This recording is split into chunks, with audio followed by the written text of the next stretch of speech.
मुकेश ऋषि ने न सिर्फ हिंदी बल्कि देश की कई सारी भाषाओं में काम किया है। इनिशियली डेज की अगर बात करें तो 90 के दौर में इनका बोलबाला चलता था और कई सारे अभिनेताओं के साथ इनकी जबरदस्त टक्कर देखने के लिए सिनेमाघरों के बाहर लंबी लंबी कतारें भी देखने को मिलती थी। लेकिन दोस्तों, क्या आप जानते हैं कि सनी देओल के साथ कई बार काम करने वाले मुकेश ऋषि के साथ एक ऐसी घटना घट गई थी जिस घटना के बाद उन्हें बहुत ज्यादा पछतावा भी हुआ था और ये किस्सा इन दोनों सोशल मीडिया पर खूब वायरल भी हो रहा है। जानकारी के लिए बताना चाहेंगे कि खूंखार विलन और एक्टर मुकेश ऋषि, जिन्होंने कभी अमिताभ बच्चन को जहर वाली खीर खिलाई, तो उन्होंने एक बार सनी देओल को तलवार भी घोंप दिया था और इस बारे में उन्होंने खुद ही खुलासा किया था। मुकेश ऋषि बॉलीवुड के उन बेहतरीन खलनायकों में से एक है जिनका एक शानदार फिल्मी सफर रहा है। देश की कई सारी भाषाओं की फिल्में करने वाले मुकेश ऋषि ने बॉलीवुड फिल्म इंडस्ट्री में रहते हुए काफी नाम और शोहरत भी कमाए हैं, लेकिन उनसे जुड़े कई सारे दिलचस्प किस्से भी रहे जो हमेशा मीडिया और सोशल मीडिया पर काफी ज्यादा वायरल भी रहते हैं। इसी कड़ी में हम आपको सनी पाजी और मुकेश ऋषि से जुड़ा एक अनोखा किस्सा सुनाने वाले हैं जिसे आज तक आपने कभी भी नहीं सुना होगा। इस किस्से की अगर जिक्र करें तो ये एक फिल्म की शूटिंग के दौरान की एक घटना थी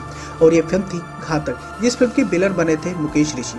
दरअसल साल 1996 में राजकुमार संतोषी की फिल्म घातक आई थी, जिसमें सनी देओल अहम भूमिका निभा रहे थे और इसी फिल्म की शूटिंग का किस्सा सुनाते हुए मुकेश ऋषि बताया कि उन्होंने अनजाने में सनी देओल के हाथ पर तलवार मार दी थी। राजश्री अनप्लग्ड को दिए एक इंटरव्यू में उन्होंने बताया कि कैसे उस घटना के बाद भी उन्हें सनी देओल ने कुछ भी नहीं कहा था और उनका यह दयालुपन देखने के बाद मेरी आंखों में आंसू आ गए थे। इस घटना के बारे में मुकेश ऋषि का कहना था कि जब हम घातक की शूटिंग कर रहे थे तो टीनू वर्मा साहब हमारे फाइटर मास्टर थे। वो हमें सीन समझाते समय बहुत सख्त हो जाते थे और वो हमसे भी वही तेजी दिखाने की उम्मीद किया करते थे। अब फिल्म में मेरा और सनी के बीच में एक फाइट सीन था।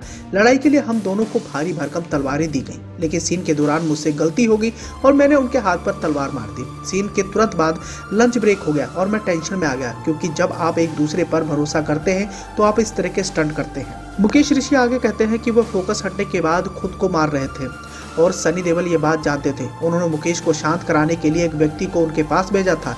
उसने आकर कहा, सनी साहब ने कहा है कि मैं ठीक हूँ, मुझे उनका हाव भाव पसंद आया। हालांकि सनी देओल की दरियादिली का एक और किस्सा मुकेश ऋषि ने सुनाया था। बताया था कि एक बार इंडियन फिल्म की शूटिंग के दौरान डिम्पल कपाड़िया की छोटी बहन सिंपल उनके साथ रहती थी। तो एक दिन सिंपल जी एक गैजेट के साथ चल रही थी जो स्टेप्स को रिकॉर्ड करता है और मैंने बस उस गैजेट की तारीफ की और उनसे पूछा कि ये कहाँ से मिला है।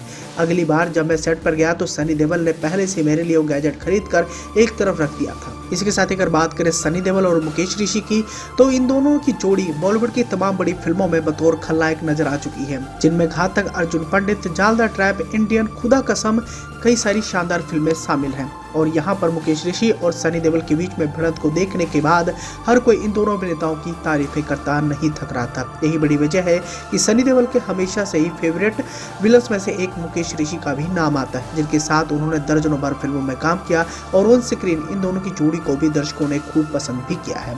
इसी के साथ ही अगर वर्क फ्रंट की तरफ डालें तो जहाँ एक तरफ मुकेश ऋषि ने अब पंजाबी फिल्मों की तरफ भी रुख कर दिया है, साथ ही वो हिंदी फिल्म इंडस्ट्री की तमाम बड़ी फिल्मों का भी हिस्सा बन रहे हैं, तो वहीं दूसरी ओर सनी पाजी भी 10-12 सालों के बाद अब एक दमदार वापसी कर चुके हैं। पिछले साल 11 अगस्त 2023 को उनकी फिल्म गदर 2 ने एक ऐसी लहर फैला कर रख दी है जिसकी आंधी के आगे तमाम बड़े सुपरस्टार भी फीके नजर आ रहे हैं। मौजूदा समय में वो आमिर खान के प्रोडक्शन में बन रही लाहौर 1947 की शूटिंग में व्यस्त हैं और ये फिल्म 2024 की मोस्ट अवेटेड फिल्मों में से एक है। इसके साथ ही वो नीतीश तिवारी के रामायण और अपने 2 समेत बॉर्डर 2 को भी लेकर खूब चर्चाओं के केंद्र में बने हुए हैं और इन सभी फिल्मों की शूटिंग में सनी पाजी अपनी कमर कस चुके हैं।